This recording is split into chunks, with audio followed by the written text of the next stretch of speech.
Welcome back. In the automotive world tonight, 7 companies have agreed to team up to build a North American electric car charging network that they say will rival Tesla's, which right now is the leader in the industry.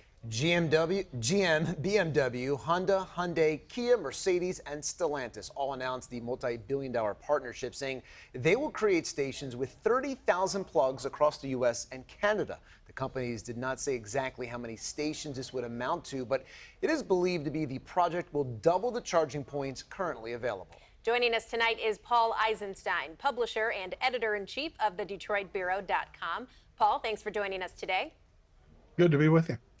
So it really seems, Paul, that these companies are pretty much going all in on EVs. How big of a deal do you think this announcement is? A big deal.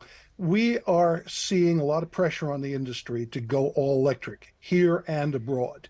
The problem in the United States is people drive a lot of distances, and even when you have a charger at home, which most EV buyers and owners have, you still want to know that you can plug in when you're away, maybe when you're going up to Traverse City, for example. And right now, there just simply aren't enough plugs. There aren't enough fast charge stations. This alone should give us about 1/6 of all the chargers that are expected to be needed by 2030, when the Biden administration would like to see half of all new vehicles sold using plugs.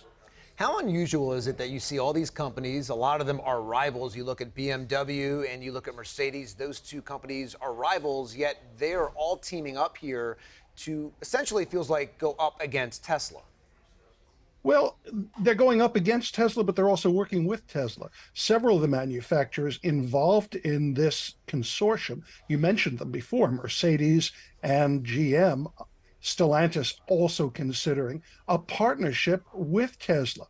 Many of the manufacturers have already committed to getting into a deal that would give them access to roughly the same number of chargers from Tesla, and even to switch from the CCS charger that most EVs use today to the NACS charger, a different type of plug that is used on Tesla. So this is part of what is a very big transformation in the industry.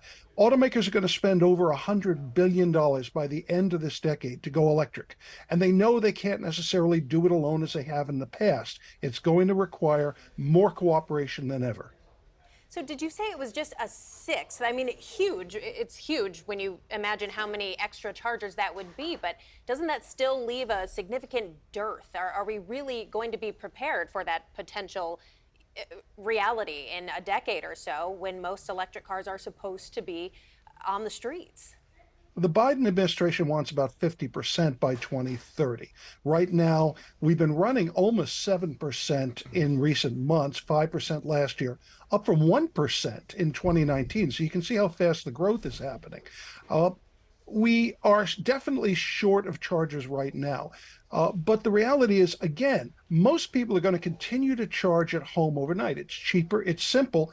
Unlike a gas vehicle, every morning you come down and you've got a full tank of electrons, if you will. This is going to be necessary when you go longer distances. And that's why we will need less EV charging stations than we do gas stations. You can't fill up with gasoline at home. Most of the time you'll fill up, as I said, you'll fill up your batteries simply by plugging it at the house. But if you're going to Traverse City, Chicago, New York, wherever, that's when you're going to need these stations. Well, Paul Eisenstein, publisher and editor-in-chief of the DetroitBureau.com, thank you for joining us tonight.